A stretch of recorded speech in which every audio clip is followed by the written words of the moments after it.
Tenemos 4 panelistas. El primero va a ser José Roberto Balmori. ¿Puedes alzar la mano, José Roberto? Isabel, alzar la mano, por favor. Isabel Rodríguez. Tengo a Martín Rodríguez Brindis. Martín. Y finalmente tengo a Hazael Cerón. Alzar la mano. Ya todos tus fans te están saludando. El buen momento para... Guarden el aplauso para cuando terminen las presentaciones. La mecánica de trabajo van a ser una presentación de máximo 15 minutos cada uno de los panelistas. Al terminar, abrimos la sesión de comentarios y respuestas que pueden ser generales o pueden ser dirigidas específicamente a alguno de los panelistas. Déjenme presentarles a José Roberto Balmori. José Roberto es nuestro profesor estrella de lo que es la encuesta de ingresos y gastos de hogares del INEGI. Parece ser que es una de sus pasiones más apasionantes y siempre comparte su conocimiento con todos nosotros. Tiene una licenciatura en matemáticas y en economía de la Universidad de Texas. Tiene también un doctorado en análisis y administración de políticas por la Universidad de Cornell y además no se salva de la parte administrativa. Es director de las licenciaturas de la Facultad de Economía. Había que hacer un pequeño balance entre toda la parte técnica y de investigación con la parte administrativa. José Roberto es SNI nivel 1 y sus líneas de investigación son prácticamente todas. Te dejo, José Roberto, con el micrófono. Tienes 15 minutos. Gracias. Gracias, Luis. No sé si está en mi presentación, ahí está. Sí, bien. Pues bueno, realmente mi área de expertise es tanto análisis económico del derecho, que es como lo que en inglés se le llama Law and Economics, y también economía de la salud, que ahorita está en boga por la pandemia. Y bueno, lo mejor que le puede ocurrir a un economista de la salud es que haya una pandemia, porque es un experimento totalmente natural. Entonces, podemos ver el efecto en muchísimas cosas con los datos que nos arrojan las encuestas. Entonces, bueno, comenzamos si quieres en la siguiente. Bien, esto es la investigación que hemos estado haciendo en los últimos años. Al principio empecé con economía de riesgos de la salud, es decir, todo lo que sea alcoholismo, drogadicción, tabaquismo, y por qué las personas eligen eso, por qué eligen consumir algo que les va a hacer daño a su salud, ¿no? Y bueno, pues hemos estado viendo sobre todo el caso de Latinoamérica y cuáles son las evoluciones en tabaquismo y en drogadicción sobre todo, ¿no? Posteriormente me he enfocado a todo lo que es salud mental. Estudiamos lo que era el efecto de los homicidios en México en la salud mental de los mexicanos, utilizando una serie de encuestas, entre ellas la ENIC también. Y bueno, lo que encontramos es que obviamente a mayor homicidios hay mayor propensidad de depresión, pero únicamente para las mujeres. Los hombres no encontramos absolutamente nada. Entonces, solo las mujeres son las que internalizan esa violencia que existe de homicidios en el país. Y bueno, no encontramos tampoco nada sobre suicidios. Ahorita en la pandemia estos son 3 papers, realmente publicamos 12, tuvimos chance de publicar muchísimo sobre COVID, porque hubo poco que se hizo. Y bueno, realmente fueron buenos home runs porque la mayoría entraron en Q1s. Este es el de The COVID-19 Pandemic and Non-COVID Healthcare Utilization en México. Esto fue en el American Journal of Public Health, que es la máxima revista de salud pública. Y lo que encontramos fue que viene una epidemia posterior ahorita a la pandemia porque mucha gente dejó de utilizar los servicios de salud porque fueron saturados obviamente con la pandemia. Entonces, estamos viendo 3 áreas sobre todo muy importantes donde va a haber picos de muertes posteriores ahorita, y es lo que está ocurriendo, tanto en diabetes como cardiovasculares, cardiovasculares siendo la primera, perdón, posteriormente diabetes y por último cáncer. Entonces viene una epidemia y picos de excesos de muertes en esas 3 áreas de la salud. También usando los datos de Google, que nos abrió sus datos para todas las búsquedas que sucedían en Google en Latinoamérica, salvo Brasil. Hicimos toda Latinoamérica salvo Brasil y Venezuela. Venezuela por un problema de acceso al internet y de bajas de luz, y Brasil por un problema de lenguaje. Lo que vimos fue si había un efecto en la pandemia en la salud mental utilizando las búsquedas de seis palabras. Tristeza, ansiedad, insomnio, depresión, suicidio y muerte. Y lo que encontramos fue que en las tres primeras, que son mucho más suaves, por decirlo así, hay picos muy grandes, sobre todo en países que no pasaron ningún apoyo económico, como sucedió en la mayor parte de los países del mundo. Ya ves en México, y me parece que Panamá también fue el segundo. El resto de los países que sí aplicaron apoyos económicos no tuvieron esa alza tan fuerte en búsquedas de palabras relacionadas a salud mental. Y ahorita lo que estamos viendo también es toda la parte de salud mental en las mujeres y fertilidad. Traemos otro paper que está por ser publicado también, y lo que vimos es que hay una baja enorme en la fertilidad pues de las mujeres. Esto se asemeja mucho a lo que pasó con España. Tenemos una caída de 13% en la fertilidad, entonces va a haber un gap muy fuerte. Y asimismo, tenemos problemas con los outcomes, los resultados de fertilidad, es decir, nacimientos prematuros, con bajo peso o con alto peso. Y eso, hay un economista muy famoso que se llama Douglas Almond, que fue un advisor mío. Él está ahorita en Colombia, ya se va a mover a Harvard porque es una eminencia este cuate, pero él estuvo estudiando sobre todo la influenza de 1918 para el caso de España. Y bueno, lo que encontraron fue que esta generación, que le llamamos la generación pandémica, tiene efectos negativos por el resto de su vida, sobre todo en la parte laboral, pero también en la parte cognitiva. Entonces, más o menos creemos que va a suceder lo mismo para el resto del mundo. Ahora, México es un caso extremo, porque como no se aplicaron medidas de apoyo, sobre todo para los más pobres, estos efectos en el nacimiento son brutales y van a tener un largo aliento en sus efectos en los años posteriores. Entonces, bueno, eso es algo que ahí estamos. Bien, ¿cuáles son las tendencias ahorita? Pues obviamente la pandemia, hay muchísimo siendo escrito.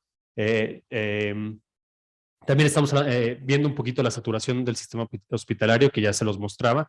Traemos varias cosas más sobre saturación del sistema hospitalario. También salud mental y efectos en variables económicas, cada vez es más importante, sobre todo para los economistas y los investigadores en negocios. ¿Cuál es la salud mental de los trabajadores? Y bueno, sí estamos viendo un efecto terrible por la pandemia.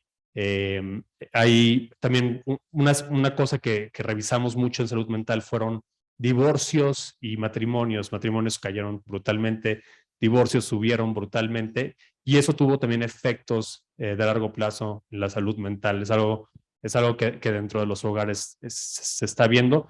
Comportamientos riesgosos por parte de los consumidores. Seguimos viendo también alzas enormes en consumo de alcohol, sobre todo después de la pandemia. Drogadicción es brutal, sobre todo lo que está pasando en Estados Unidos. Más de 100,000 muertes por drogas sintéticas. Y bueno, es obviamente una epidemia lo que estamos viviendo. México comienza también a ser un gran problema. El resto de Latinoamérica, vaya, no se diga Europa, que también hay muchísima drogadicción.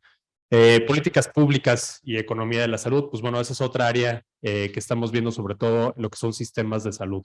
Pasamos a la siguiente, creo que me queda todavía 5 minutos. Bien. ¿Cuáles son los insumos que estamos utilizando los economistas de la salud para estudiar temas relacionados a la salud? Bueno, primero que nada, pues una muy buena red interdisciplinaria. Generalmente trabajamos con médicos, pero también trabajamos a veces únicamente economistas. Generalmente siempre incluimos a un médico para que nos dé un poquito de insights o hacia qué variable puede ser la que más les está afectando o no. Sino también con psicólogos. Entonces, bueno, una red interdisciplinaria es importante. Expertos en demografía también es muy importante. Generalmente el grupo que tenemos, es un profesor de Michigan, una profesora de Georgia State y yo. Los tres somos econometristas, pero bueno, intentamos cada quien enfocarse en un área de la salud y leer bastante sobre esa literatura. Y además, de vez en cuando, invitar a un experto fuera del campo de economía. Pues obviamente datos, datos y más datos. México tiene una red impresionante de datos como pocos países en el mundo. Es más, les puedo decir que tenemos mucho mejores datos que en Europa. Yo diría que solamente se nos compara Canadá y Estados Unidos. Realmente lo que hay en el INEGI vale mucho la pena buscarlo. También lo que hay en Secretaría de Salud, sensacional, todo compilado, ya hecho para ti. Para mí fue triste ver que muy poca gente escribió sobre COVID fuera del área de la aplicación de los médicos. Es decir, los médicos fueron los que escribieron sobre COVID, pero fuera del área muy poca gente escribió sobre COVID. Y es impactante que con la cantidad de actos que tenemos no haya más gente escribiendo sobre COVID. Experimentos, bueno, obviamente la pandemia fue un experimento natural, es exógeno, sobre todo para países donde no nació el virus.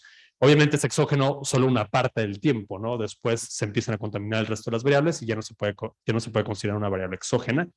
Entonces, bueno, tenemos ahí también algunas complicaciones con la bioética, porque hay cosas que obviamente no podemos, aunque quisiéramos estar estudiándolas, no deberíamos tal vez de estar metiéndonos a eso. Sí hemos visto sus variables. Yo aquí he tenido que meter con la Facultad de Bioética varias cosas. Por ejemplo, aborto, revisamos todas las llamadas de aborto. Obviamente no nos quisieron abrir los datos de aborto. Le pedimos a la Ciudad de México que nos abriera los datos de aborto, que es donde más hay.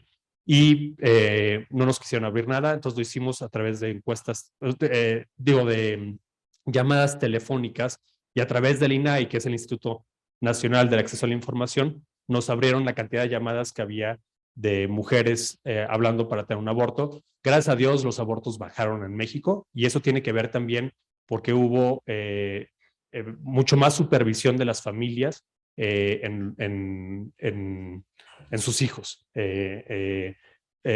Vimos que bajó la cantidad de embarazos no planeados.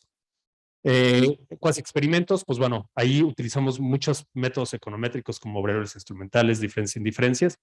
Y bueno, Big Data, como les dije, Google, también estamos trabajando con Didi, con Uber, para ver toda la parte laboral, nos están abriendo todos sus datos. Realmente todas las empresas de app se han portado sensacional, nos están abriendo todos sus datos para ver cuáles son los efectos en mercados laborales, en movilidad, en transportación.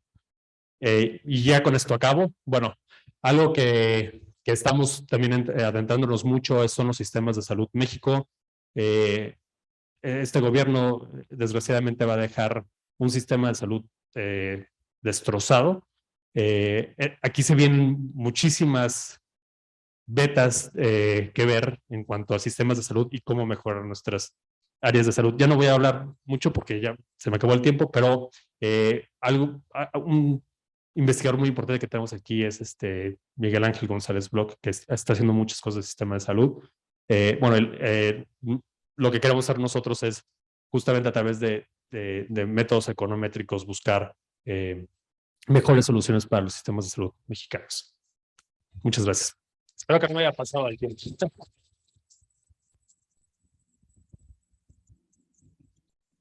Muchas gracias, José. Muchas gracias. Nuestra siguiente panelista es Isabel Rodríguez. Es profesora de la Facultad de Economía y Negocios de la Universidad de Anáhuac, México. Es nuestra economista de energía de cabecera. Siempre que tenemos preguntas de eso, vamos con Isabel. Es doctora en Ciencias Económicas por la Universidad Autónoma Metropolitana y sus intereses son energía. Es fácil. Tienes 15 minutos. Bueno, pues muchísimas gracias. Cuando me pusieron en esta mesa entré un poco en conflicto porque me dijeron el sector energético y entonces si uno revisa, pues el sector energético es algo amplio, ¿no?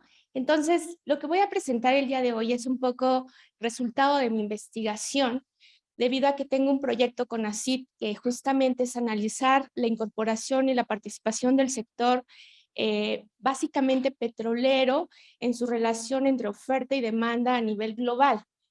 Eso lleva justamente a cambios internos, pero también siempre teniendo en consideración el hecho de que México es un tomador de precios, es un mercado que aunque tiene petróleo, que esa es una gran ventaja, pues siempre es un mercado menor, ¿no? En comparación al grupo de la OPEP. La siguiente, por favor. Entonces, a mí me gustaría un poco mencionar todo este mensaje sobre cómo vemos la energía y por qué comenzar aquí. Pareciera que estamos desde un análisis económico, ¿no? Porque tiene un precio, porque es la oferta y la demanda, porque hay unos costos, porque hay inversión. Sin embargo, todo el tema energético, lo que hemos encontrado en la investigación y haciendo una revisión sobre el tema de seguridad energética, todo este tema es muy político, ¿no? ¿Por qué? Porque no puede decirse que es una mercancía común y corriente. Es una mercancía que es esencial para la vida humana, ¿no? Pero no está distribuida de forma homogénea, ni tampoco se puede producir, ¿no? Y además, ahora muchos me podrían decir, bueno, pero no solo hay petróleo para generar electricidad o no solo hay petróleo porque tenemos ya autos. Lamentablemente el petróleo ha dominado la estructura de las matrices energéticas de países desarrollados y en desarrollo. Y mucho depende también la dinámica económica. La siguiente, por favor. Entonces, este tema va a estar relacionado tanto y puede dividirse para los países con reservas de petróleo y países sin reservas de petróleo, ¿no? ¿Por qué? Porque tiene implicaciones. Uno, soy importador neto, otro soy exportador, ¿no? Cabe señalar tipo Holanda. Holanda tiene 0 gotas de petróleo crudo, pero es un exportador neto de gasolinas, ¿no? Entonces ahí vemos las diferencias y vemos las contradicciones y vemos lo complejo que es para definir esta mercancía, ¿no? Bien, la siguiente, por favor. Entonces, aquí podemos ver un mapa de cómo están distribuidas las reservas. Sin duda ha habido un gran avance tecnológico en la agregación de nuevas reservas. Además, tenemos ya aguas profundas, por ejemplo, Brasil se agrega en ese espacio, ¿no? Tenemos algo particular, el Mar del Norte, tenemos la región, pues, de los países petroleros. Entonces, aquí vemos la primera complicación. La siguiente, por favor. Por lo tanto, la forma en la que nosotros hemos estado abordando desde la investigación, y como diría José, efectivamente es una pena decirlo, pero la guerra entre Rusia y Ucrania y todo este tema de seguridad energética nos viene muy bien, porque nos hace repensar cómo ha evolucionado la seguridad energética, que en los años 70 fue un tema muy relevante por el shock petrolero de la OPEC, y lo que eso implicó en la inflación, ¿no? Como economistas sabemos todo lo que derivó en términos de modelos económicos para abordar el tema de la inflación, y entonces, pues ahora nuevamente se está hablando de seguridad energética, ¿no? Nuevamente en una seguridad energética ampliada, complejizada por el tema de la transición. ¿Por qué? Porque ya no podemos obviar todo el tema del cambio climático. Y ese cambio climático en gran parte está explicada por el consumo de fósiles, ¿no? Y especialmente, no tanto en las empresas. Ahora tenemos focos de LED, ahora tenemos empresas socialmente responsables, pero hay un factor que sigue creciendo y es todo el tema del parque vehicular, y que especialmente en países en desarrollo, en donde crece justamente los niveles de ingreso en el sector medio, que se demandan más autos, y los autos, todo el tema del transporte es donde justamente no ha llegado esa transición. Claro, tenemos más eficiencia, hay mejor uso, ya no tenemos grandes autos, pero la demanda y la emisión de CO2 sigue siendo muy importante en ese sector. Entonces, vemos al sector energético como este esquema de cosas. Sin duda, la British Petroleum lo declaraba: el sector más dinámico para las economías es el sector energético, por su intensidad en capital, por toda la demanda de trabajo, por todos los niveles de inversión y lo que eso va a implicar en las rentas. Entonces, sin embargo, también tiene efectos con la inflación, temas de el empleo, ¿no? Justamente en el shock petrolero, cuando entraba fuertemente el shale gas, al mercado y Arabia Saudita dijo, bueno, no recorto, ¿no? No recorto producción porque no quiero. No me importa que los precios bajen, ¿no? De pasar de una estimación de $100 estaban en $26. Bueno, no recorto, ¿no? Entonces ahí había muchos intereses políticos. Sin embargo, pues eso justamente desmotivó mucho de la inversión y en todo caso toda la dinámica. Y por otra parte, el sector estratégico. Actualmente, como lo mencionaba, todo este tema de la guerra nos regresa a ese tema de quién tiene reservas. Y voy a terminar con al final, con una diapositiva en donde vemos que todo este tema de reservas ahora se ha ampliado a las minerales, ¿no? Bien, la siguiente. Aquí vemos esta es la estructura energética de consumo de México, siempre dominada, pues en este caso por el petróleo, claro, ha descendido. Y aquí me gustaría llamar algo la atención que encontramos en una última investigación, que es muy preocupante. Sin duda, hay una diversificación de la matriz energética. El gran problema es que no se reduce el consumo. El consumo crece, entonces sí, tenemos renovables, y hay solar, y tenemos biocombustibles, y tenemos la biomasa, y tenemos más gas. Pero aquí hay un tema de que todos esos recursos siguen siendo recursos naturales y en muchos casos no renovables, ¿no? Sí, el sol brilla, el viento corre, pero para que nosotros tratemos de procesar esa energía necesitamos de alguna forma también recursos renovables y esta es la gran preocupación no solo para México, para todas las economías. Este es un punto importante porque sí podemos ver aquí, pues vamos para la transición, más gas natural, emite menos CO2, sí, pero ¿cómo extraemos gas natural? Entonces esto nos lleva al punto de ¿cómo se está dando esta transición que tanto se habla? La siguiente, por favor. Bueno, esto es cómo se genera electricidad. También en México se ha reducido en este caso, para México, a diferencia para los que no son nacionales, no producimos tanta electricidad con carbón, pero sí con combustóleo, que es un derivado del petróleo muy sucio, ¿no? Entonces sí se ha reducido. Bien, hay avances, pero hay que ver este avance como algo un poco más complejo. La siguiente, por favor. Y bueno, dentro de este mercado, que claro, es energía, es esta matriz, pero también tenemos este referente. Y esta es mi base. El petróleo finalmente sigue siendo central. Y sigue siendo central en el sentido que no solo es para producir energía. Cada cosa que tenemos aquí, plásticos, procesos productivos, todo el transporte, cadenas de producción, cadenas de valor, nos lleva justamente a repensar. Bien, me gustaría, si puedes avanzar.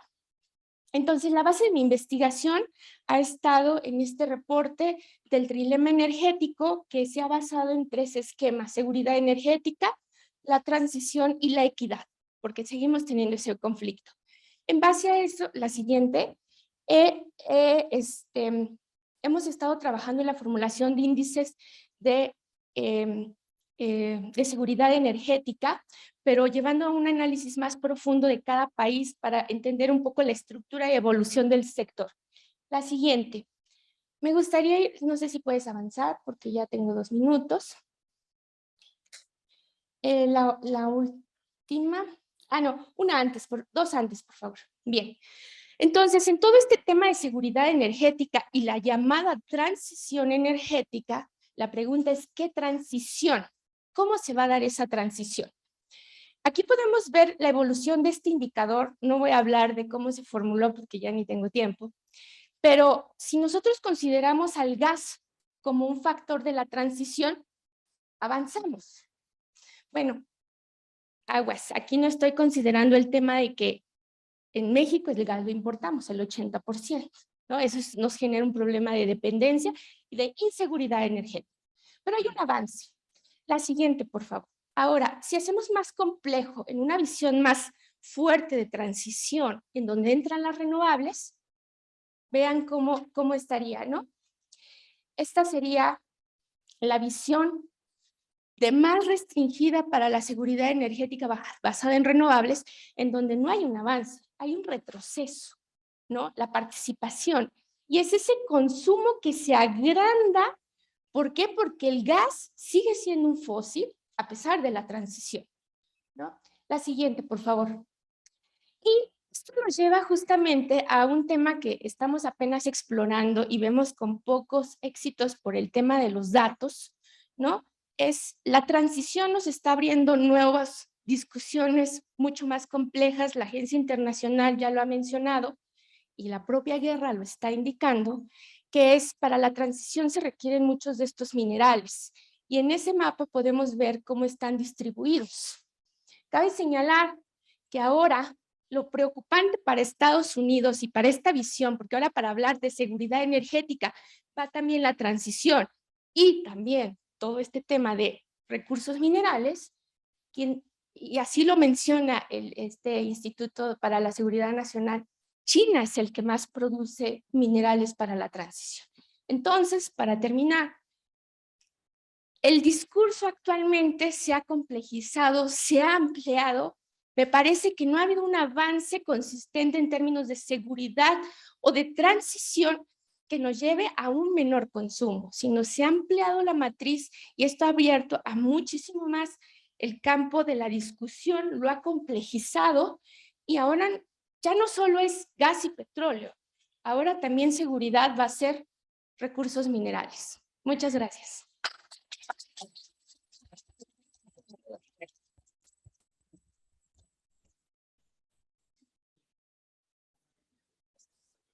Muchas gracias, Isabel Rodríguez. Ahora vamos con Martín Rodríguez Brindis.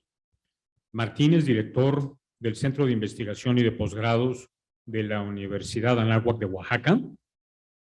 Es licenciado en Economía por la Benemérita Universidad Autónoma de Puebla y es doctor en Ciencias de la Administración por el Instituto de Estudios Universitarios de Puebla y un posgrado por allá abajo en el sur en gestión de turismo por la Universidad de la República de Uruguay. Es miembro del Sistema Nacional de Investigadores a nivel de candidato y claramente sus líneas de investigación son turismo y todo lo que gira alrededor de eso. Martín, bienvenido. Tienes 15 minutos. Gracias, espero tardar menos. Yo creo, me atrevo a decir, voy a romper un poco la dinámica de las exposiciones que han habido en esta mesa, atendiendo más allá a presentar un trabajo que traiga, atender al objetivo del encuentro, quizás porque tuve la oportunidad de ser parte de la organización misma, y lo que quiero o lo que preparé para presentarles es qué estamos haciendo y cómo podrían integrarse a hacer lo que estamos haciendo nosotros también. Y me he enfocado un poco más hacia ese sentido, por favor.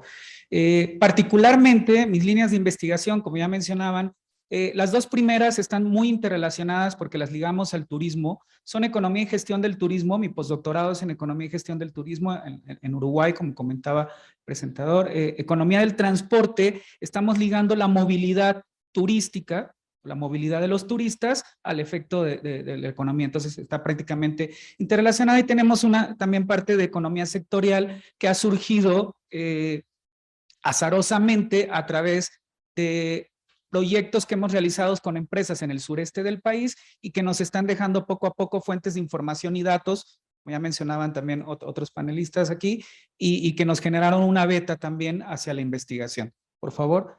Bien, en economía y gestión de turismo, muy sencillo, el objetivo es analizar el impacto desde cualquier perspectiva del turismo hacia la economía, crecimiento, desarrollo económico. Y cuando digo desde cualquier perspectiva, podemos verlo desde el lado de la demanda, desde el lado de la oferta. Digo, poco puedo decir, tenemos aquí al doctor Azael, que seguramente ha trabajado mucho más también esta parte del turismo, y pues desagregar en la medida de lo posible las ramas. Yo no me atrevería a decir solo desagregar las ramas, sino desagregar lo más posible los ítems del turismo. Estudios como los efectos que tienen los cruceros, por ejemplo, en el cambio climático, los cruceros en el efecto de la economía de un país, pero que al final de cuentas dentro de la línea de investigación está ligado también al sector turístico, porque el crucero lo genera de alguna manera la movilidad turística. Entonces, cuando digo desagregar, me refiero a hacer análisis. Tuvimos un estudio del efecto del ingreso que está teniendo específicamente el Museo de las momias en Guanajuato sobre la ciudad de Guanajuato.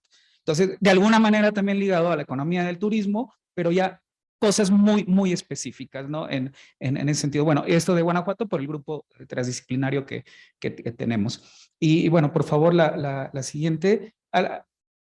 Quiero mostrarles aquí un poco, actualmente pertenezco, todavía este año, seguramente me sacarán, al Comité Científico de la Red Iberoamericana de Economía y Gestión del Turismo, un cuerpo académico que se creó a nivel internacional, liderado por el doctor Juan Gabriel Brida, mentor mío, y algunos de los nombres de las personas que integran este grupo, que dicho sea de paso, está abierto a aceptar a cualquier persona que alce la mano de cualquier país. El grupo está precioso en el sentido de que es completamente transdisciplinario, no es de economistas, mi formación base es de economistas, hay mercadólogos, hay matemáticos, hay administradores de empresa, hay sociólogos, hay por supuesto economistas, hay un físico por ahí en el grupo haciendo economía del turismo, economía y gestión del turismo. Entonces realmente está muy abierto y es un poco lo que quiero decir, lo platiqué con el grupo y por eso dije rompo un poco el esquema de la presentación y sería fantástico que alguien aquí me diga, podemos explorar, entrar a este grupo, lo analizamos y seguramente logramos también que alguien pueda integrarse, ¿no? Es un grupo que está fuertemente registrándose con los posgrados afiliados a la UAIP y también se está pidiendo el registro ya por la UNTO para que podamos tener ahí un aval también diferente. Por favor, la siguiente. Yo no he tenido la buena suerte de tener un jonrón de 11 publicaciones, pero traigo también algunas solo para mostrarlas. No voy a ahondar en esta parte, solo quiero mostrarles, quisiera avanzar, pero bueno, es un grupo que quitándome a mí genera todavía muchísima más productividad, entonces vale la pena meterse en ese sentido. ¿Qué tenemos? Que ya me había adelantado un poco en este grupo de economía del turismo y es un poco una invitación a quienes se quieran sumar a él a través de la red de universidades Anáhuac. Primero, año con año hacemos un workshop cuyo tema principal es, a la redundancia, cualquier tema relacionado a turismo. Todo lo que tenga que ver con turismo o movilidad turística es bienvenido en estos temas. Este workshop prácticamente, digo prácticamente porque hubieron 2 años en que no se pudo hacer, se ha hecho de manera ininterrumpida desde el 2001 y ha tenido diferentes sedes en el mundo. En México, Guanajuato ha sido sede y nuestra Universidad de Anáhuac, Oaxaca, fue sede también hace unos 4 años, en Italia, en Uruguay, en Argentina, en Colombia, en Chile, entre otros lugares, en España, han sido también sedes de este evento y se hace año con año. Normalmente solía ser un grupo de amigos, ya platicábamos en el panel, el doctor Luis Felipe decía esta parte de crear los cuerpos académicos. El workshop se creó como un grupo de amigos que bajo el pretexto de la economía del turismo se reunían, platicaban qué podían trabajar este año para generar producción científica y marcaban la pauta de la línea de investigación a seguir y trabajar colaborativamente. Cuando este grupo se fue abriendo, empezó a invitar a más investigadores y ahora el workshop ha llegado a tener 50, 60 personas de asistentes. Digo, bueno, aquí tenemos 250, pero 50 personas para un workshop en un grupo cerrado y que contundentemente se los puedo decir, uno sale de ese workshop con 2, 3 proyectos para generar paper con otras personas que trabajan. Ahí la idea es decir, bueno, yo soy matemático, econometrista, yo hago el modelo. Alguien dice, bueno, yo soy mercadólogo, te puedo hacer el análisis de valor, yo soy el administrador, puedo tener o yo tengo los datos para México que tú utilizaste en Argentina. Vamos, lo compartimos y sacamos otro paper. Esa es la idea detrás del workshop y, por cierto, la invitación abierta. ¿Qué otra cosa? Tenemos un seminario de administración y economía del turismo que lideran. Este seminario se hace una vez al mes para presentar proyectos relacionados en el área y lo lidera la Universidad de La Plata de Argentina y la Universidad de la República de Uruguay. También traigo el visto bueno de poder decir si alguien quiere participar como ponente en una edición mensual de este seminario, la modalidad, y parece que va a seguir siendo así, es híbrida, es decir, se pueden conectar vía Zoom, presentar desde el país donde estén y por supuesto también están invitados como parte de la red Anáhuac a formar parte. Tenemos una revista, no sé si decir naciente porque tiene algunos años, pero sí naciente en términos de los índices, de la indexación. Sé que los SNI pues, pueden aspirar a un Q1 fantástico, Scopus. Esta digamos que es un poquito por sus inicios, menos fuerte para investigadores que estén más iniciando. Es una revista que está ahorita a punto de entrar a Redalig y es Silo, pero que tiene Latindex, está abierto a través de DOAH, con el tema de índices, y tiene un índice europeo por ahí también un poco de nivel medio, que no recuerdo el nombre ahorita, y que se enfoca, es una revista de economía, turismo también y administración. La casa editorial de esta revista es la Universidad de Anáhuac de Oaxaca, entonces está de más también decirles que son bienvenidas publicaciones para esta revista. Y finalmente traemos un proyecto, esto es naciente, no lo estamos empezando a desarrollar. Tuvimos acceso a un cuestionario bastante amplio que Azur aplica a sus aeropuertos. Nos han dado el visto bueno de poder utilizarlo con los resultados de esto y para Oaxaca específicamente, pero lo podemos hacer para toda la parte que manejen los aeropuertos de Azur. También queremos hacer un observatorio propio con información que se le puede entregar al sector empresarial o a la sociedad, en nuestro caso de Oaxaca. También ese es un proyecto naciente, entonces está todavía mucho más abierto a si alguien se quiere sumar, aportar y ser parte de él. Estoy seguro que podremos tener acceso ahí a muchos datos y fuente de información. Por favor, la siguiente. Y esta parte que les decía naciente, que le hemos llamado economía empresarial, más como materia que como línea de investigación, porque está muy trillado esto de economía internacional. Les decía yo, ha sido azaroso en Oaxaca, gracias a que hemos tenido la fortuna de que el área de investigación en nuestra universidad está ligada a la incubadora y al centro empresarial. Como hemos tenido asesorías con sectores empresarial, pues vimos ahí una beta de cosas que nos han pedido, sobre todo en temas de pricing y valor. Y ahorita, pues tuvimos también la buena suerte, hay quienes dicen que más vale suerte que talento, pues a nosotros parece ser que hemos corrido ahorita con un poquito de más suerte y sumando con el talento de ustedes seguro hacemos un buen match. La Comercan, si gustan más adelante, la Confederación de Mezcal, que ahorita está muy en boga, es la Comercan es la encargada de poner las etiquetas de exportación en las botellas de mezcal. Traemos un proyecto de crear los atributos de valor de las bebidas espirituosas, aprovechando toda la estructura de ellos. Es un tema completamente de marketing, de alguna manera en base, y poder ver cuál es el diferenciador de esos atributos de valor dentro de las bebidas espirituosas para competir con otro tipo de bebidas en el mercado internacional. También es un proyecto que están haciendo y que por supuesto también está la invitación a quienes se quieran sumar a esta parte. Y bueno, me queda un minuto, entonces les ofrezco 30 segundos. Yo termino con esto. Muchísimas gracias y espero no haber cambiado mucho la dinámica del panel.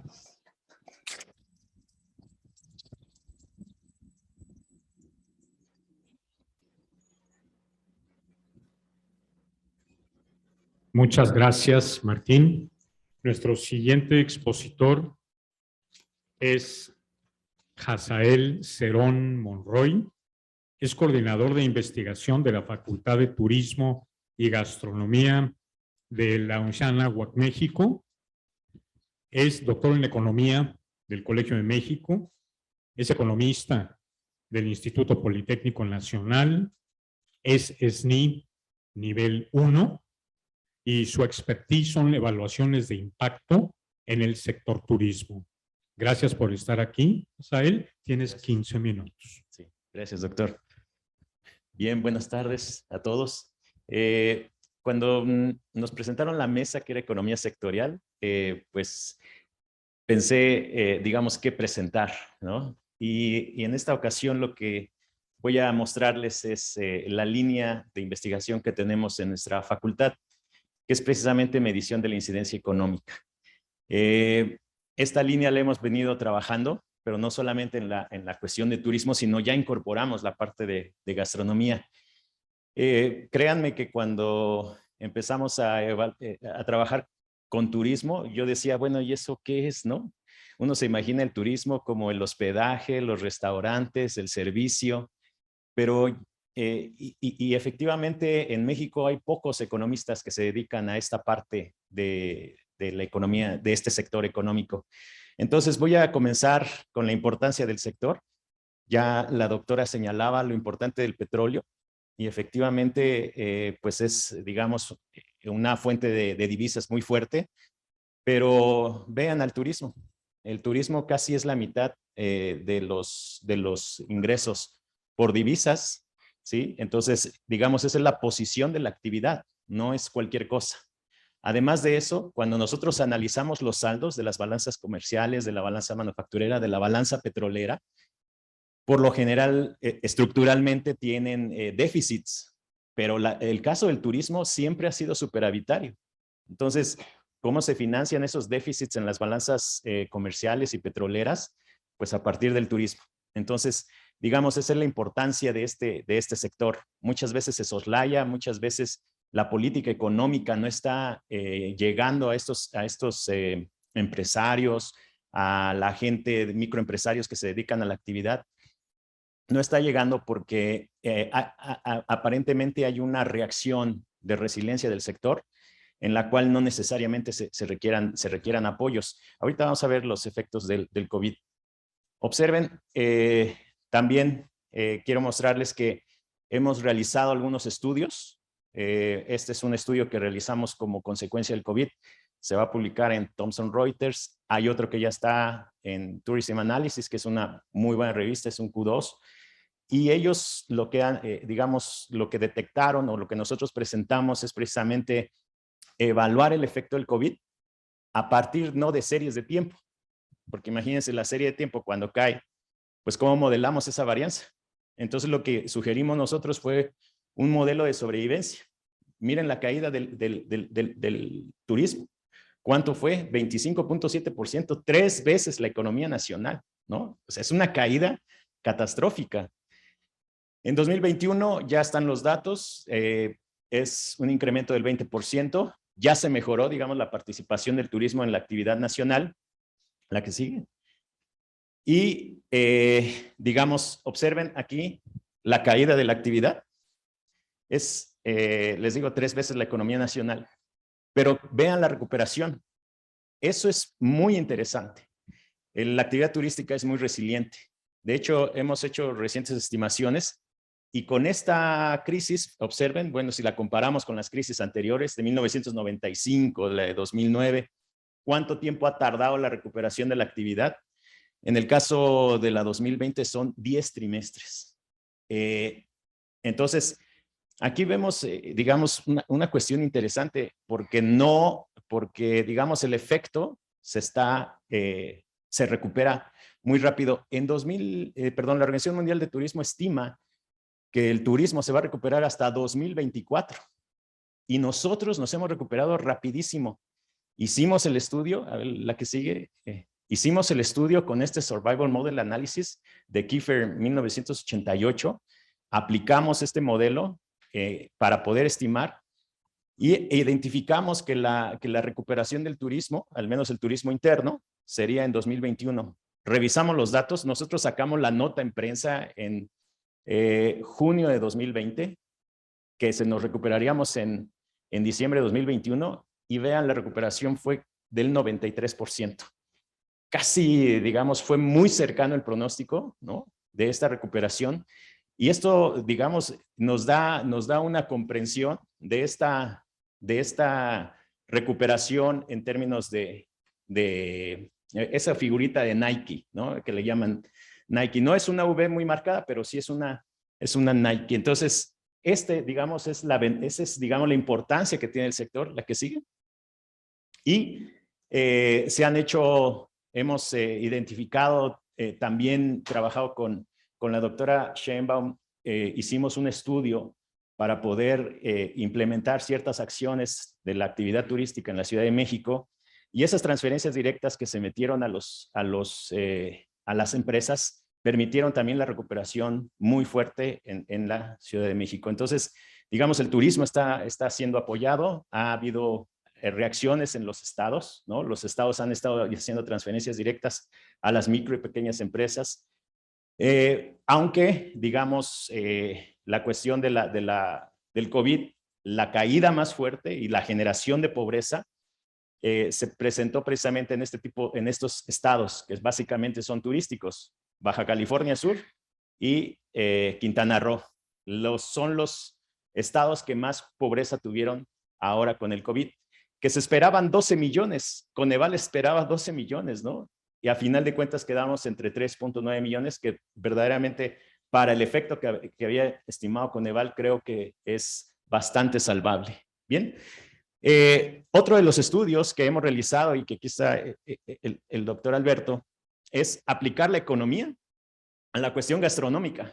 Y dirán, ¿qué están haciendo? ¿No? Bueno, pues esta es parte de un capítulo del libro que ya se publicó y que lo que nosotros intentamos hacer es medir si la gastronomía distintiva en ciertos pueblos mágicos era suficiente para atraer turistas y visitantes, tanto nacionales como internacionales. Bien, entonces, en la facultad estamos desarrollando este concepto de gastronomía distintiva.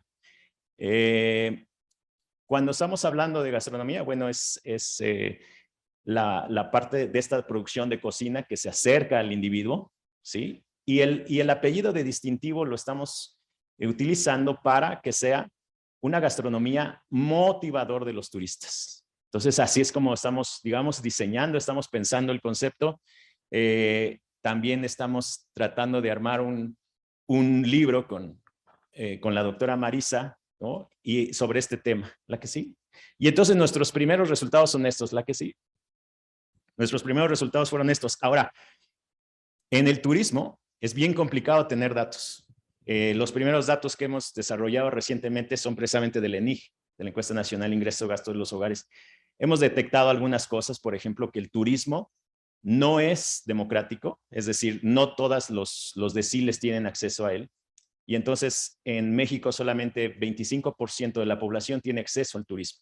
Entonces ahí hay digamos, la dificultad que tiene la actividad y entonces esto lo vuelve un bien de lujo. El turismo sigue siendo un bien de lujo. Bien, entonces al no tener datos, tuvimos que construir algunos. Hemos construido, con decirles que tenemos un artículo en donde calculamos el Producto Interno Bruto Turístico por estado. Está por salir en un mes en una revista de CONACYT, El Periplo Sustentable, y es la primera aproximación del PIB a nivel regional del turismo. Entonces, les digo que no hay, es una beta actual que se necesita trabajar. Y entonces, ¿cómo lo resuelven? No tenemos tenemos algunos datos de los visitantes internacionales y nacionales que llegan a pueblos mágicos. No los tenemos todos. Actualmente son 132 pueblos mágicos, pero cuando hicimos el estudio estaban nombrados 121. No, les digo, no estaban todos los datos. Algunos municipios contienen estos. Entonces lo que hicimos, bueno, una técnica de imputación a partir de las características es muy heterogéneo. Esa es una debilidad que quizás tenga la estimación, pero aún así estuvimos ajustando con una serie de variables a partir del indicador de rezago social y las características homogéneas que tuvieran en los municipios. Entonces, esto se hizo con esta, les digo, con imputación condicionada con un modelo de regresión. Bien. Posteriormente, entonces, en este estudio que incluimos una regresión logarítmica para ver si la gastronomía distintiva tiene ese efecto de atracción. Y para ello hicimos una clasificación de los pueblos mágicos en función de su gastronomía. Ahorita lo vemos. Y por último, utilizamos una técnica de propensity score matching para poder diferenciar el efecto del nombramiento de pueblos mágicos. Ese ya es como un apéndice, digamos, a la investigación, pero que nos da ciertas conclusiones para política pública en turismo. ¿La que sigue? Bien, entonces, lo primero que hicimos fue identificar a partir de una información, digamos, objetiva, que era la página de la Secretaría de Turismo, cómo se presentan los 121 pueblos mágicos, cómo están presentando su gastronomía. Y algunos de ellos, por ejemplo, Atlisco, aquí nos dice que había tamales de comino, tlacoyos, moles. ¿Todos conocen el mole? Sí. ¿Todos conocen el taco placero? Sí. ¿Qué diferencia hay entonces? Ninguna, ¿verdad? O sea, sí es rico, pero no tiene esa distinción. Entonces, resulta que en Atlisco, uno de los distintivos es el chile en nogada y no aparece como atractivo, ¿no? Entonces, ahí hay un problema, digamos, de identificación de los atractivos turísticos. No lo están identificando. Entonces, lo que tratamos de hacer, bueno, a ver qué es lo que está presentando la Secretaría de Turismo como estos atractivos y con una base de expertos, digo, liderados por el doctor Alberto, identificamos los siguientes pueblos mágicos. Bueno, entonces, para la modelación, les digo, hicimos la clasificación de los pueblos mágicos. Categoría A, pueblos mágicos con gastronomía distintiva. Categoría B, gastronomía, pero con platillos típicos, ¿no? Convencionales, lo que les mencionaba, el mole. Categoría C, sin nada de gastronomía, comida en general. Y por último, una categoría D, que no son pueblos mágicos, pero que tienen gastronomía distintiva. Bien, entonces la que sigue.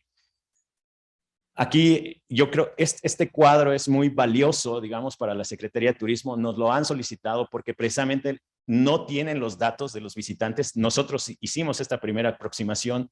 Se integraron, digamos, los platillos y eso, digamos, este cuadro es una de las principales aportaciones que se está haciendo, ¿sí? Y por los cuales es valioso el artículo. La que sigue. Y los resultados son los siguientes. Cuando hacemos el modelo de regresión, lo hicimos, digamos, logarítmico, porque la varianza es muy alta, entonces ajustamos con logaritmos para poder homologar esa varianza que existe en los pueblos mágicos. Se detectaron pocos, en realidad, pueblos mágicos con gastronomía distintiva. Solamente se detectaron 13, ¿sí? Pero aún así, el modelo nos permite identificar los efectos. Vean, ustedes observarán que la categoría A, B y la C, no se incluye la C por cuestiones de colinealidad, entonces tenemos que hacer el comparativo, está implícito en la comparación, ¿de acuerdo? Entonces, vemos la categoría A, efectivamente nos trae más visitantes nacionales, es decir, sí hay un efecto diferenciador de la gastronomía distintiva para poder potenciar la llegada de turistas nacionales. ¿Y esto qué implica? Bueno, todas las consecuencias, generación de mayor derrama económica, generación de mayor empleo. Déjenme señalar el dato, el 10% del empleo generado en el país lo genera el sector turístico, son casi 4.200.000 empleos. Bien, entonces, digamos, todas estas implicaciones son las que tiene el hecho de que lleguen visitantes nacionales. Ahora, los visitantes internacionales no diferencian la llegada de la presencia de gastronomía distintiva, la que sí. Y entonces, por último, ¿qué es lo que se debe hacer? Bueno, los turistas internacionales, ¿a dónde llegan? Llegan a lugares donde hay gastronomía distintiva, sobre todo cuando son fiestas. La fiesta del mole, la fiesta hay una del mezcal, etcétera. Ellos llegan a ese tipo de fiestas, pero no son pueblos mágicos. Entonces, cierro las conclusiones. Es necesario. La marca Pueblos Mágicos es potencial para la generación de visitantes y derrama económica, complementado con la gastronomía distintiva, le vuelve un potencializador extraordinario y que ya lo señalaba, se señalaba en la mesa anterior, los negocios gastronómicos pueden ser una generación de incremento de derrama económica y beneficio para el país. Muchas gracias.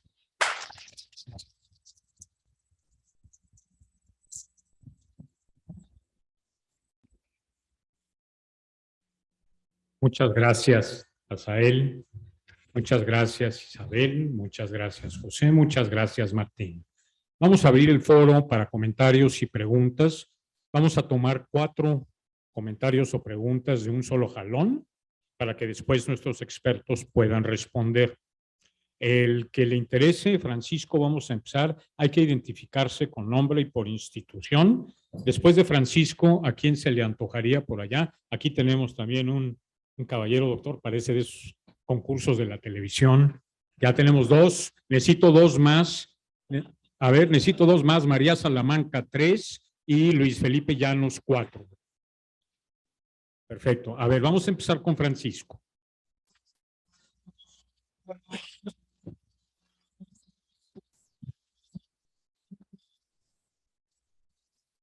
Muy interesante, pero ¿cuál es el pronóstico que nos espera para el resto de este sexenio y más allá? Gracias.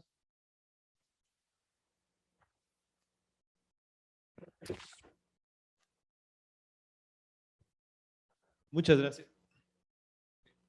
Muchas gracias. Yo soy Daniel López, de aquí, de la Universidad de Anáhuac, México.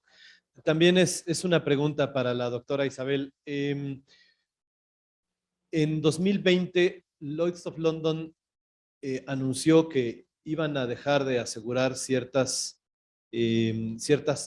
cosas relacionadas con los riesgos inherentes a la industria extractiva en el mundo. Como Lloyd's of London es una de las principales, es la principal reaseguradora en el planeta, pues entonces lo que está ocurriendo es que las demás aseguradoras y reaseguradoras estén haciendo lo mismo. Entonces la pregunta es, ¿vale la pena atender, por ejemplo, la industria de los seguros para el petróleo de aquí a 2030, primera y subsecuente, y después de 2030, qué va a pasar?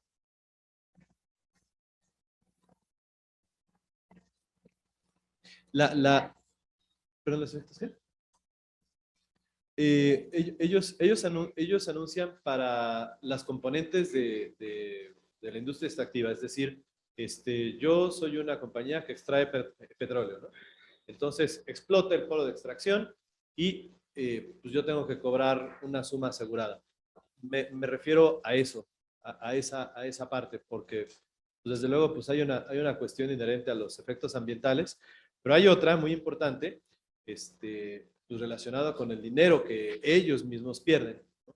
En México, por ejemplo, pues la aseguradora de Pemex se llama Pemex, ¿no? Entonces va por ahí. Ok, vamos a esperar a que terminen los comentarios antes de contestar. A ver, María Salamanca, ¿no quieres? Ya, se echó para atrás. Luis Felipe Llanos. Sí, gracias.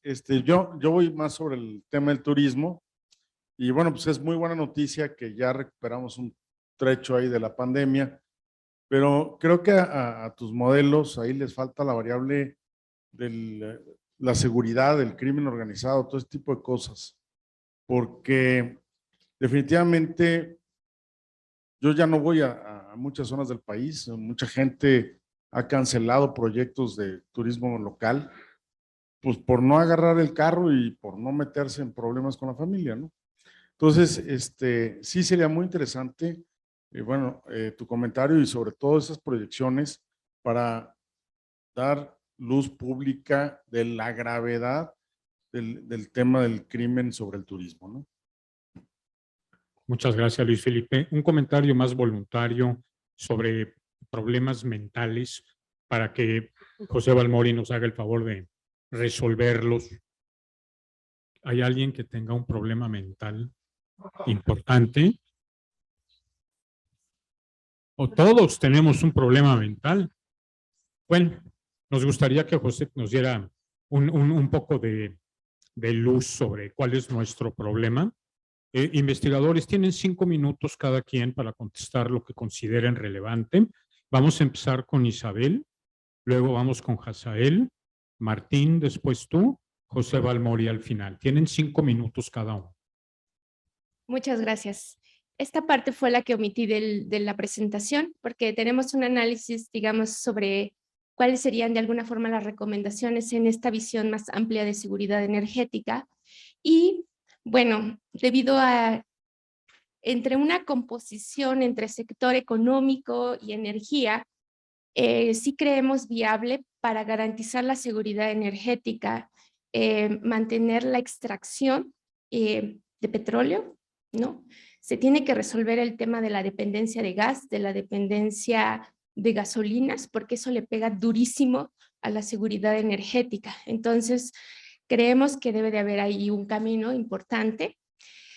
Sin embargo, este camino justamente debe de ser consolidado con un camino hacia la transición. Y cuando hablamos de transición, por eso es que hicimos un análisis para una transición más verde y una transición para la transición como se ha denominado el gas.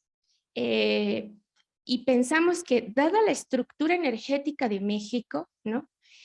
Estaría como en un momento coyuntural para justamente abrir el mercado hacia las energías renovables.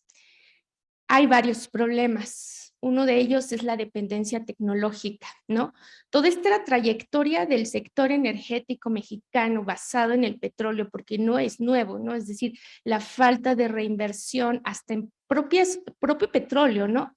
Brasil se convierte un líder en extracción en aguas profundas, México no.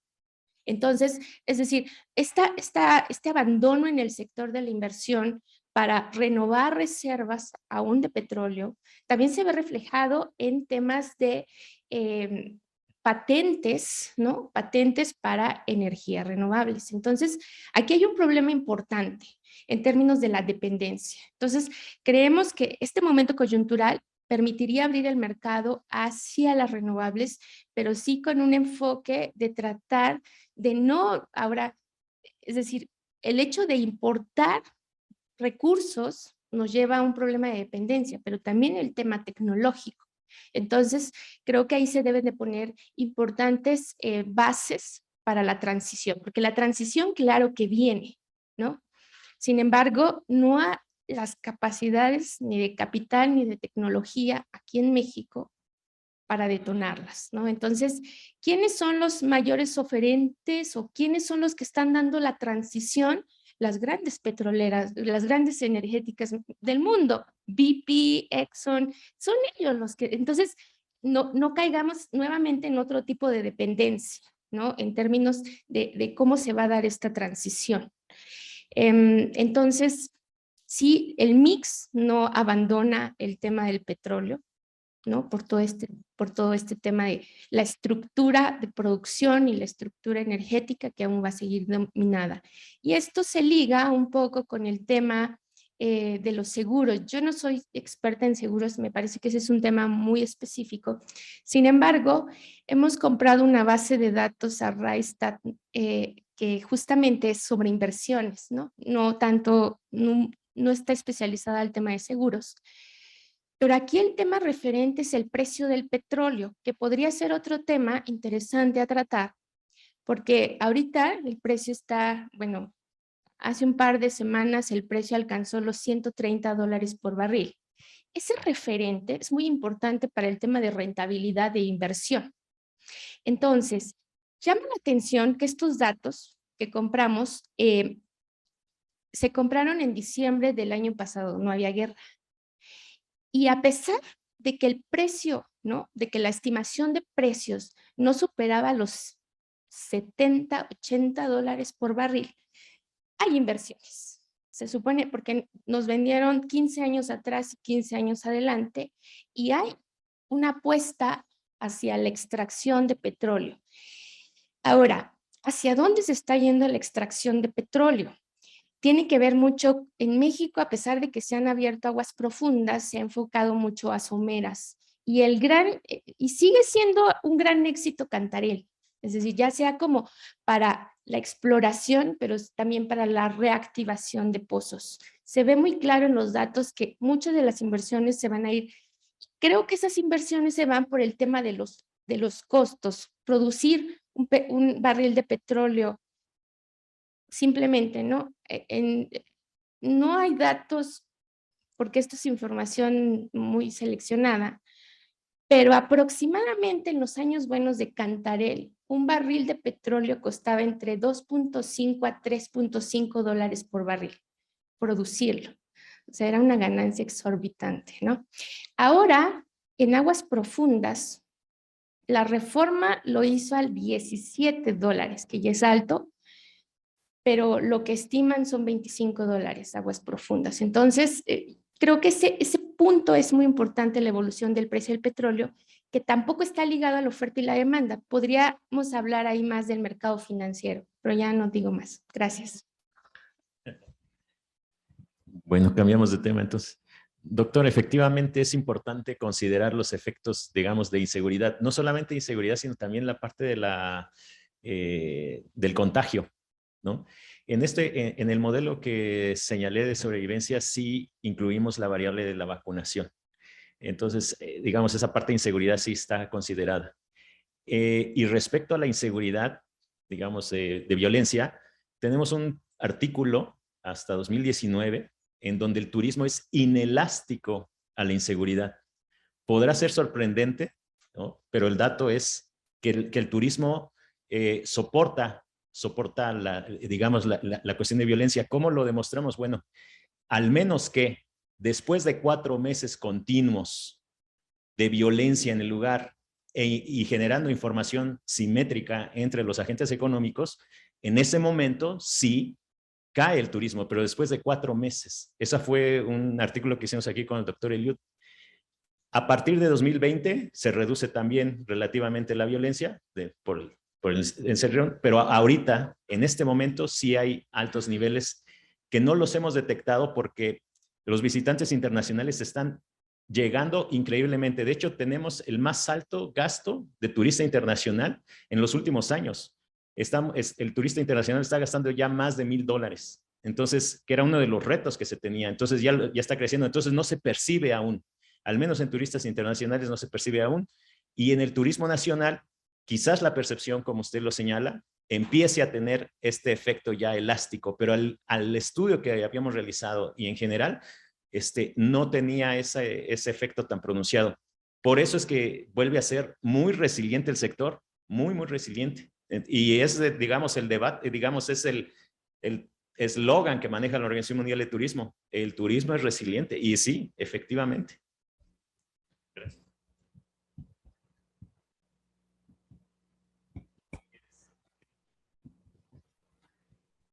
Bueno, yo para aportar más en el tema del sector turístico es muy difícil después del comentario del doctor Asael. Yo me atrevería a decir, doctor, nosotros no tenemos un estudio con la variable de inseguridad, pero no dudo que sea inelástico en los efectos directos del turismo. Valdría la pena analizar desde el grado de elasticidad o de inelasticidad en los efectos indirectos en la cadena de producción del turismo. Y pongo un ejemplo de esto porque, no tengo datos ni resultados ni análisis, pero valdría la pena ampliarlo porque el efecto directo del turismo no genera, y lo sabemos, doctor, por sí solo, crecimiento o desarrollo en una localidad. Y me parece que los efectos de la delincuencia, como los plantea el doctor, atienden más a la parte indirecta y en la cadena del eslabón del sector productivo del turismo, ¿no? Valdría la pena analizarlo desde esa perspectiva, incluyendo la variable, ¿no? Un atrevimiento en el modelo. Por otro lado, efectivamente, yo miré un poco más allá en la parte de seguridad, un poco con experiencia propia. La propia Organización Mundial del Turismo ha hecho planes estratégicos de recomendaciones sobre cómo debe de cuidarse la seguridad del turista, pero no del turismo, sino del turista. Estamos atendiendo mucho la seguridad del turista. Este comentario del doctor va directamente sobre él como turista, como consumidor del bien turismo. Pero el sector turístico también son quienes proveen el servicio. Y por eso quiero irme un poco hacia un ejemplo bastante palpable en nuestro país, Chiapas. Yo tengo la oportunidad de radicar allá en la pandemia y uno va a San Cristóbal, lugar maravilloso, me casé en San Cristóbal, y está muy cuidado el turista en San Cristóbal. A pesar de todo lo que podamos escuchar de que es una zona libre, zapatista, autónoma, uno puede ir a San Cristóbal de Tuxtla prácticamente por las vías carreteras sin ningún problema y disfrutar una estancia como turista, doctor, le animo a que vaya con su familia, no inhiba su viaje, precioso en San Cristóbal, pero no está cuidado el sector turístico en temas de su efecto hacia quienes proveen los servicios, hacia quienes les cobran las cuotas por ofrecer un servicio de restaurante, hacia el daño psicológico de la población por cuidar al turista, que también hay efectos ahí justo en esta cadena. Entonces, valdrá la pena ampliar el concepto de seguridad turística más allá, y no pretendo minimizar con esto la importancia de la seguridad del turista. Por supuesto que tampoco va a haber venta en quien ofrece el bien turístico si no llega el turista, ¿no? Pero vale la pena también ampliar el análisis hacia el lado de la oferta, que me parece que está siendo desatendido desde el tema de la seguridad. Es lo que agregaría. Gracias, Martín. José. Bueno, ya que todo el mundo está bien de salud mental, pero no bien de su seguridad ciudadana. Sí, y respondiendo un poquito más bien a la pregunta de Luis Felipe, justamente el otro tramo de investigación es análisis económico del derecho y he estado haciendo algo sobre el narcotráfico. Y una de la parte justo es crecimiento económico usando métodos de control sintético que son como propensity matching scores junto con diferencias en diferencias, o sea, datos panel. Y bueno, sí vimos un efecto brutal en la guerra contra el narcotráfico de Calderón, eso fue en 2012, sobre todo para Chihuahua, pero también para Baja California Sur, que justamente creo que el 50% de su PIB es turismo, ¿no? Y bueno, y en ese entonces toda esa zona del norte estaba muy caliente. Entonces, obviamente, creo que le das en el clavo. Ahí hay una correlación muy fuerte. Luego te puedo mandar ese paper. Y la otra parte tiene que ver con el huachicol. Estamos haciendo un paper que ese no ha sido publicado. El otro ya se publicó en el 2016, pero este no ha sido publicado. Y lo que estamos viendo es si el huachicol trae desarrollo económico en la zona económica donde hay el huachicol, porque es una transferencia directa de los criminales a las comunidades, sobre todo son comunidades muy pobres, sobre todo en la parte de Puebla, Hidalgo y Veracruz, donde están los gasoductos. Y bueno, estamos viendo una serie de variables, ¿no? Desde homicidios, obviamente, pero también actividad económica, educación e incluso violencia contra la mujer, todo revisando el huachicol. Por cierto, México es el país con más huachicol del mundo, entonces nada más, incluso mayor que África, solo entonces toda esta parte de seguridad también le aplica al sector energético, desgraciadamente. Esto. Sí. Muchas gracias. Vamos a terminar con 30 segundos para que cada panelista nos dé el mensaje central que le quiere transmitir a todos los investigadores que están en esta sala. Vamos a empezar con Isabel, Asael, Martín y José. 30 segundos. Pues no lo sé, porque también me agarraron desprevenida. No, pues yo creo que estamos en un momento, México, yo creo que debe de aprovechar este momento en el cual podría explorar nuevos espacios para la seguridad energética. Afortunadamente, ya lo decía alguien en alguna noticia, tenemos petróleo y nuestra condición es distinta, ¿no? Entonces, no hay que satanizarlo, pero también hay que ir haciendo esta coordinación con las energías renovables. Es decir, y menor consumo de energía. Esto yo creo que es la tarea bien pendiente para no solo México.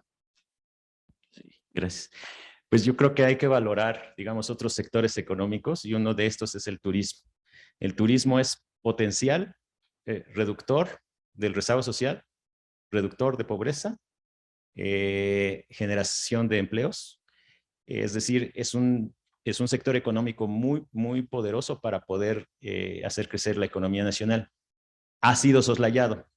Y bueno, tan es así que somos pocos los que lo estamos analizando. Entonces, hay una beta, digamos ya en términos de investigación, hay una beta de trabajo y sin duda pues están invitados. Y es, digamos, la línea de investigación que estamos trabajando, que es la identificación de modelos, en fin, y aplicación de econometría para identificar esta fuerza del sector que tiene en nuestro país. Bueno, sumarme un poco para reforzar el tema de turismo, no solo desde la perspectiva económica, en el cuerpo de investigación lo estamos haciendo también desde diversas perspectivas. Por supuesto que los econometristas son bienvenidos. El que tienen es muy malo, soy yo, y he perdido mucho en ese sentido. Y bueno, reiterar el mensaje que di en la conferencia atendiendo al objetivo de este evento, ¿no? Yo quise mostrar un poco las cosas que estamos haciendo y en que se pueden sumar, y en verdad decirles que institucionalmente desde la Universidad de Anáhuac, Oaxaca, como red nos gustaría que alguno de ustedes participaran con nosotros en esta invitación. Pues para cerrar, porque sé que ya todo el mundo va a tener mucha hambre, al menos yo ya traigo hambre, la importancia de las redes en la investigación, desde mi punto de vista y mi experiencia personal, mi investigación ha florecido y se ha exponenciado gracias a las redes. Las personas con las que escribo, justo las conocí en conferencias, no estudié con ellas, no las conocía y fue casualidad que nos sentamos en una mesa, comimos y empezamos a hablar de temas y desde entonces acabas trabajando más con las personas incluso que con personas con las que te sientes al lado, ¿no? Este tipo de conferencias, ya que estamos hablando de la red, creo que son muy fructíferas porque aquí pueden salir muchas cosas para que ustedes también puedan exponenciar su investigación. Ojalá y salgan con alguien, con una relación, con una persona que puedan escribir algo juntos. Bueno, muchas gracias a nuestros panelistas y a todos nosotros también. Un aplauso para todos.